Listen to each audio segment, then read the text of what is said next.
Well, the shocking revelation of Karoli Omondi exposing Oboro Odinga being used as a puppet and the unclear circumstances behind Raila Odinga's death. The question is, do you confirm Oboro Odinga is being used as a state project, a puppet, later on being kicked out of ODM after completing William Ruto's desires? Let us dive into it. Haya.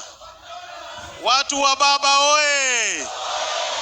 Wanachungwa oe! Mimi niko na furaha kuwa na nyinyi leo na huzuni pia. I'm a very sad man also. Kwa sababu wale waanzilishi wa chama cha ODM, mimi peke yangu ndio niko hapa leo. Siku ile tuliamua kufungua chama inaitwa ODM. Na leo hii ndugu yake ako mahali ingine anavunja nyumba ya baba. Ndio sababu niko na huzuni sana. I am a very sad man today. Mtanikubalia niongee kwa lugha ya Kiingereza kwa sababu kuna vitu nataka kusema ili dunia mzima wasisikie. Baba hakuwa mtu wa ODM na mtu wa Kenya peke yake. Baba alijulikana Afrika mzima, dunia mzima. So ningewaomba mnikubalie nitaongea Kiingereza kidogo ndio watu wa baba wote dunia wasikie na waelewe ni nini kinaendelea hapa leo na nini kinaendelea Kenya. Mimi ningeanza kusema hivi. Tulipoanza ODM hatukuwa na kitu, ni vile sasa unatuona hapa.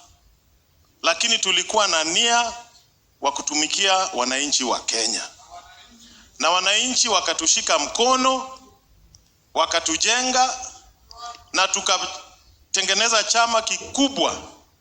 Chama kinaitwa cha ODM. So my friends, I just want to tell the world what is happening in ODM and where we are and why we are here and where we are going. Nataka mjue, the last time sisi kama wabunge tulikutana na Baba told us never to say two-term. Between the rebellious faction of ODM and the current ODM being led by Oboro Odinga, whom do you think actually portrays the real truth surrounding the last moments Raila Odinga surfaced and reappeared in public? Who bears the truth? What did Raila Odinga really say during his last days? Did he say two-term or, as Edwin Sifuna's faction, one-term? Tulikutana, tukakula chakula, and Baba told us, do not say two-term. What surprised me, after Baba gave us those instructions, he started ailing. Baba akaanza kuwa mgonjwa. Alipotuambia tusiseme two-term. What happened?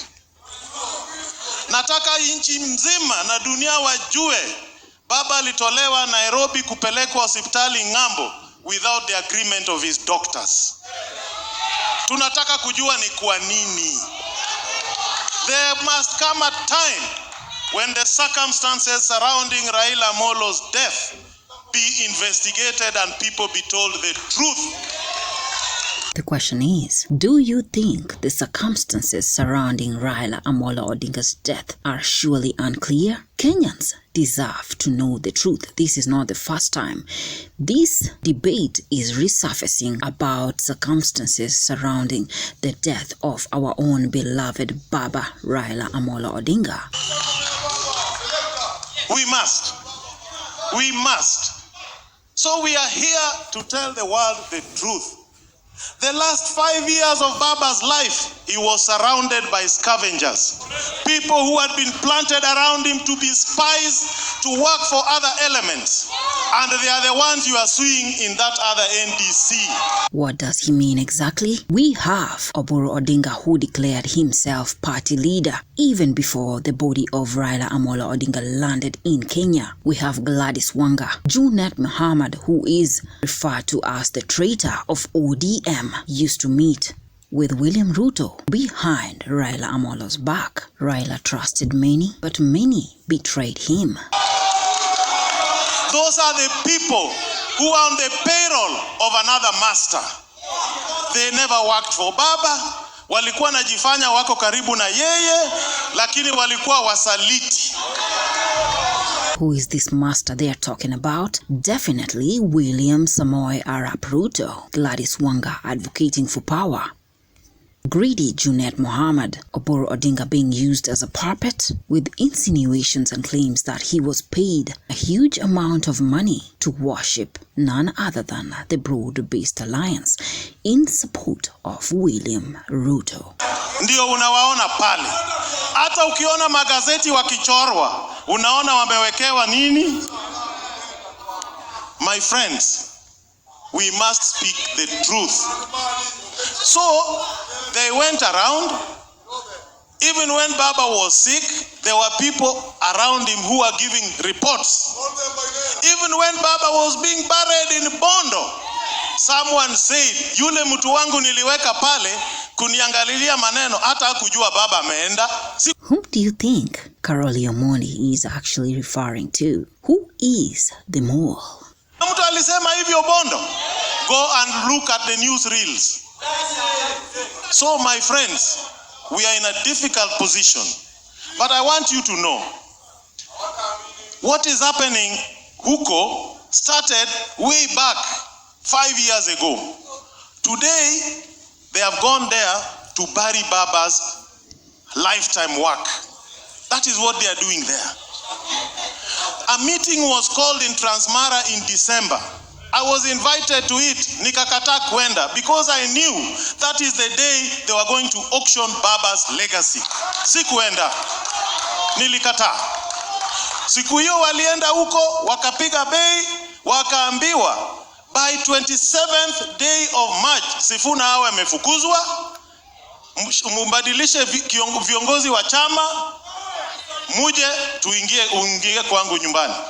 Truth be told, William Ruto is controlling ODM, hence the NDC that ousted the Secretary General of Raila Odinga, Edwin Sifuna. Why so? Because they were so much aware Edwin Sifuna would not let them sell off or auction ODM to William Samoei Ruto, a party that Raila Odinga built for 20 years, his legacy. But do you think Edwin Sifuna is actually right to defect to one term, opposing the broad-based alliance? By grace of God, Sifuna is still here and our Secretary General.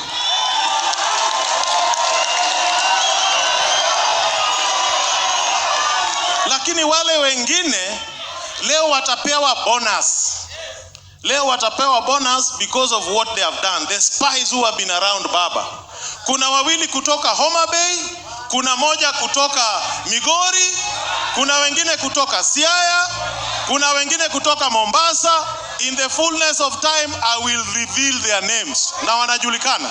Who are these moles that Karoli Omondi is actually referring to? Can we speculate? Could it be Gladys Wanga, Junet Mohammed, Simba Arati, Ali Hassan Joho, Junet, Oboro Odinga, the main current ODM being led by Oboro Odinga, who are dining and singing the chorus of the broad-based shenanigans? Na nataka mjue, Oburu hakujua hata atachaguliwa kuwa kiongozi wa ODM. Saa zile ndege ilikuwa kule airport, ndege inaenda kuleta mwili wa Baba. Kuna mtu alikuwa ndani, akapigiwa simu, akaambiwa, we toka hapo. Iko kazi tunataka ufanye kabla mwili kufika hapa. Tunataka uite mkutano, uweke Oburu Odinga kama mkuu wa chama. Na akajifanya yeye ni mgonjwa. Na akatoka. Alipotoka, akaenda akaitisha mkutano saa 12. Akapiga bei. Akapewa pesa. Saa 2 wakatangaza Oburu ndio kiongozi. None other than Junet Mohammed, the mole, currently in ODM. But what say have you? Raila Odinga was very close to Junet Mohammed. Are these allegations true that Junet is the actual mole in ODM and betrayed Raila Amolo Odinga? Jua kufika kule airport ndio wanaambia Oburu, hiyo group ndio wako pale, hao ndio wasaliti wa baba. Nataka mjue Oburu wanamtumia, wanakanyaga mgongo yake wavuke. Baada ya hii watatoa Oburu. Nataka mjue hiyo. Oburu, a puppet being controlled by none other than William Ruto. What for? To support the broad-based shenanigans and bring Nyanza to rally its support behind William Ruto's re-election and all ODM supporters of Raila Odinga. But the question is, do you think Oburu Odinga will actually succeed in rallying all the ODM supporters of Raila Amolo Odinga behind William Ruto when Edwin Sifuna is actually in control of all ODM supporters? It is called politics. The challenges, the games, the benefits, the interests, the betrayal. Support someone to gain something in return. The political games of William Ruto. Use and dump, just as he used Rigathi Gachagua to get to the presidential seat and dumped him later on. Can Oburu Odinga beat the use and dump faction of William Ruto? Only time will tell. Mjue ya hivi, washakubaliana ODM itaweka candidates Nyanza na Nairobi peke yake.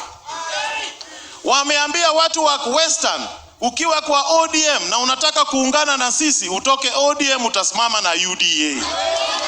Wameambia watu wa Pwani, kama unatusupport, toka kwa ODM, simama kwa UDA. The tricky games of William Ruto targeting Western region and coastal region diehard support regions of Raila Amolo Odinga, hence the removal of Osotsi as a deputy party leader of ODM. What's the catch? For one to actually run in Western or coastal region, they need to be under UDA ticket, meaning he has targeted Raila Amolo Odinga's die-hard supporting regions. But the question is, can Western region really pledge its support for William Ruto after ousting Secretary General Edwin Sifuna and the removal of Osotsi as the deputy party leader? Can William Ruto manage to take over Raila Odinga's die-hard slots?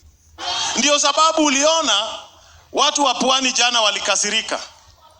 Sasa wanatudanganya ati Nairobi ndio watafanya. Hata wameambia ODM nomination watafanya na candidates yao ndio wataingia, ndio watapewa tikiti ya ODM.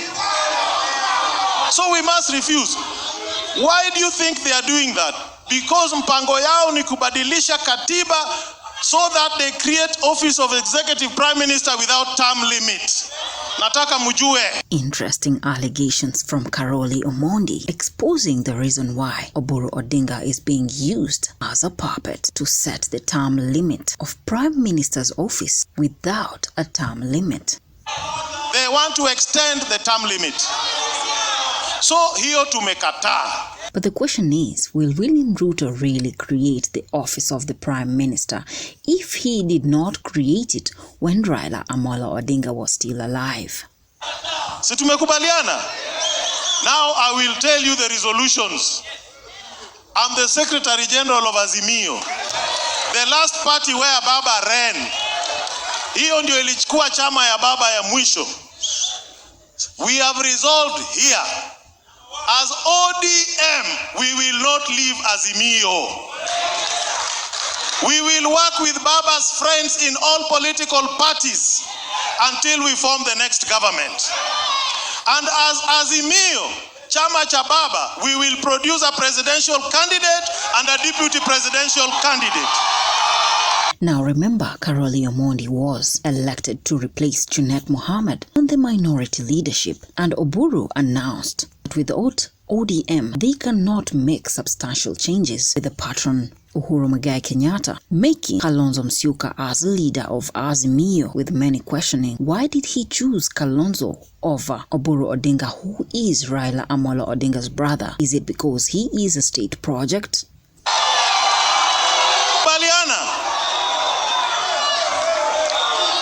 And let me tell you, my brothers and sisters, we will win. We will win. Resolution. Second resolution. As ODM, we will not work with UDA. It is called defining stance. No working with UDA. Ile group sasa watakuwa Linda Ruto, sio Linda Ground. Sasa hawa ni Linda Ruto. Hiyo ndio jina yao kuanzia leo. We have also resolved that when we form government, we will adui ya kwanza ufisadi. We will not just recover property, we will jail. We will jail. Hii kitu kuambiwa ati tunajenga affordable housing, wewe ndio unaleta musumali, unaleta simiti, unaleta chuma, unaleta mlango, unaleta dirisha, unaleta choo, unaleta sink. Hiyo tutakufunga. Hii kitu ya kudanganya Wajaluo, umebinafsisha kampuni za sukari na umechukua miwa ya serikali bila kulipa, nucleus estate worth 100 billion, utarudisha hiyo pesa na tutakufunga. It will not happen. Tumekubaliana. I am telling you another resolution. Tumekubaliana tutakuwa na usawa nchi hii. Then government we will form, as in the aspirations of Raila Odinga, will deliver on what we call usawa. ODM, our first motto was maisha bora. Si mnakumbuka? Ndio tukiwa na tuko tayari, tutarudi kwa usawa, maisha bora kwa Wakenya wote. So let the word go forth from here to the rest of the world that change is coming to Kenya, and that change will be driven by young people. Gen Z, mko kadi ya mko kadi? Mko kadi ya mko kadi? With those, injecting the Gen Z, getting a wake-up call to go Kadi. Will William Ruto survive the Gen Z effect? Well, shocking allegations from Karoli Omondi'S over the unclear circumstances surrounding Raila Amolo's death. But what take have you? Leave me your views in the comment section. Subscribe to Real News, the channel where you get all your trending bulletins. If it's your first time to listen in, press your subscribe button and ring your notification bell so that you can be fast to receive the news bulletins once we upload them. Until then, GD Smiles.